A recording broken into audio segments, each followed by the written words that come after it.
Good morning, everyone. This is going to be an educational video. These are 13 words and expressions you might not understand unless you're from the South. Now, first of all, I suppose we need to define what is the South. I'm talking about the southern states in the United States, the Southeast to be more specific.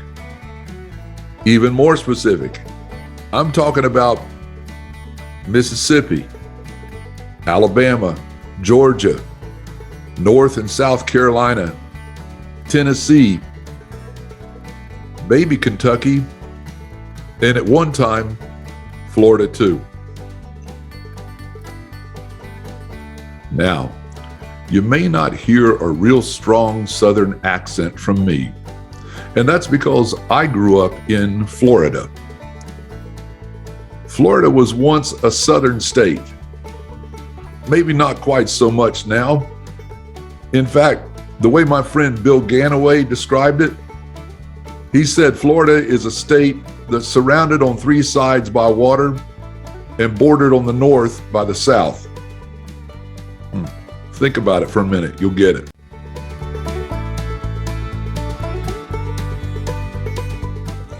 Now, my wife says Florida never has been a southern state, but since that's the way I felt when I grew up there, we're going to start off with that state. So here's number one. It has to do with identification. You see, in the fall in Florida, your birth location and or the town where you grew up really doesn't mean a whole lot. Your identity is this. Are you a Gator or a Seminole? Now, I heard cheering on both sides. And depending on who you might support, this decision might determine who you socialize with, where you buy your gas and your groceries, and maybe even who you claim as your relative, at least until football season is over.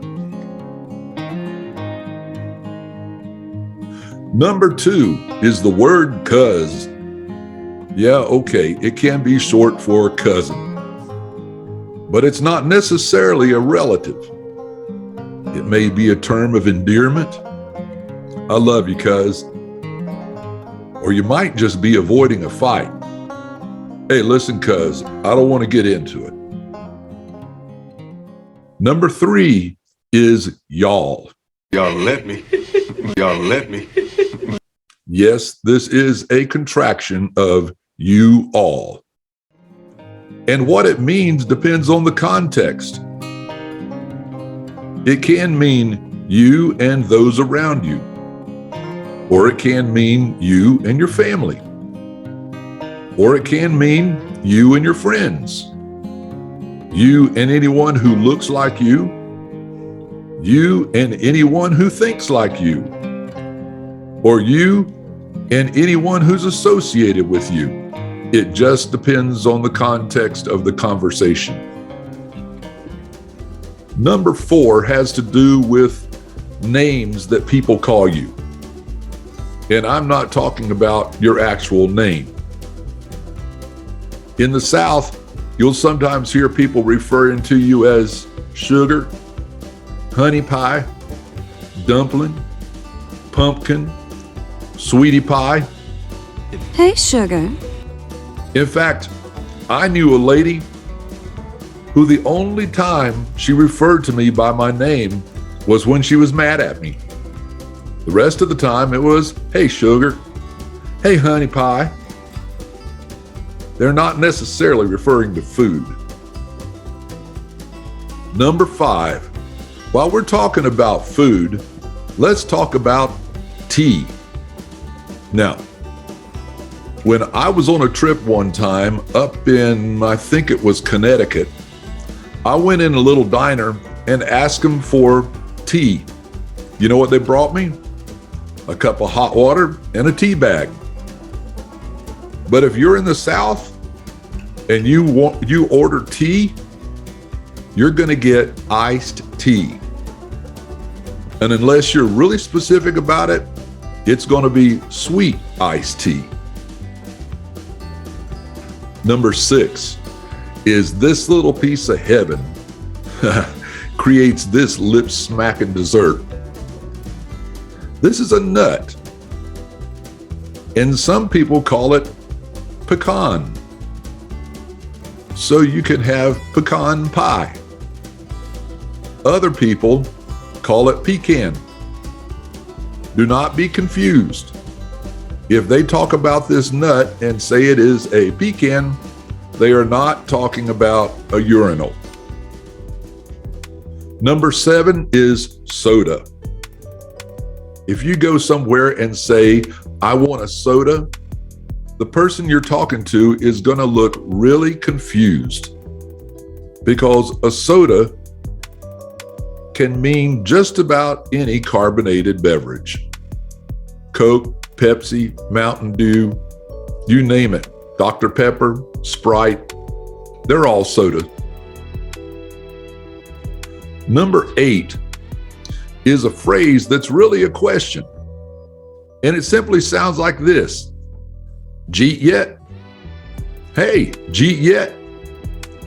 It is a verbal contraction of this. Did you eat yet? Did you eat yet? Did you eat? Did you eat? Jeet yet? Jeet yet? That's where it comes from. And it can mean one or two different things. Either number 1, it can be an invitation to dinner. Or number 2, it's a nice way of letting you know that it's time for dinner and time for you to go home. Number 9, in the South, you will frequently hear yes, ma'am, no, ma'am, yes, sir, and no, sir.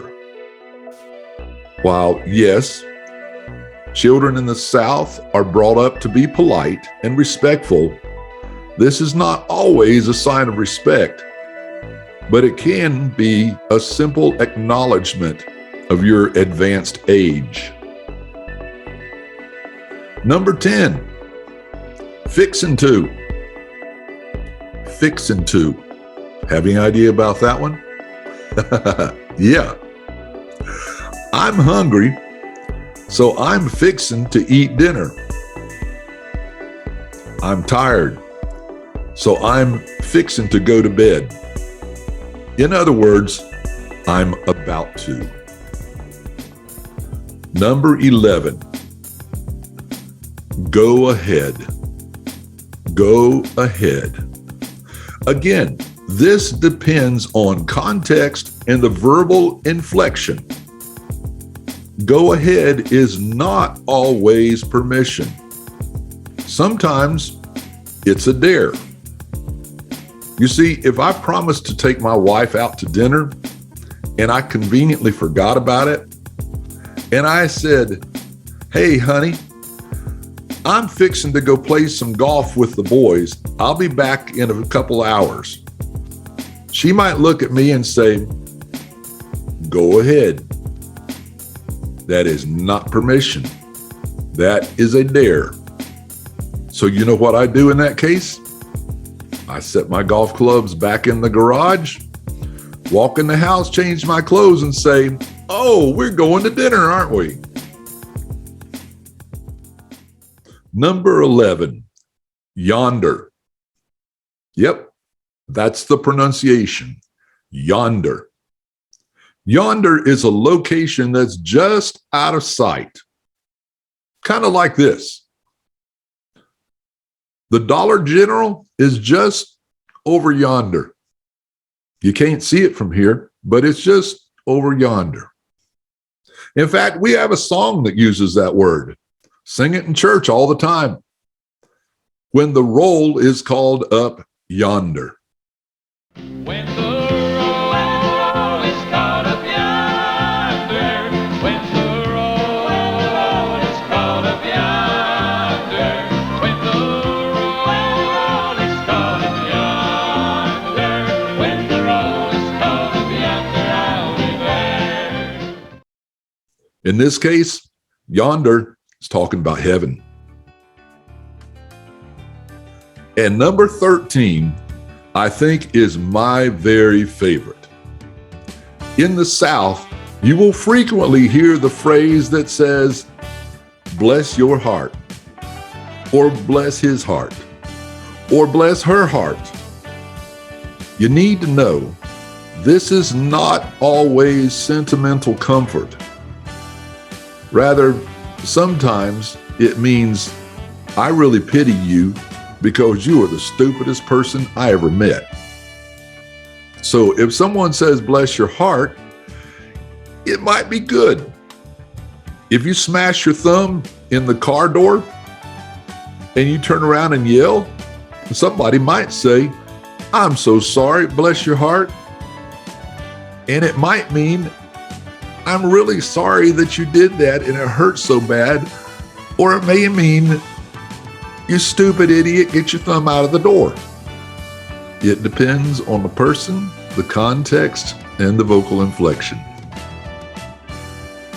So now you know, those are 13 words and phrases that you might just hear in the South. And if you're not from the South, there's a good chance you won't understand them. If you have any others, write them below. Let me know about them. We'll have some fun.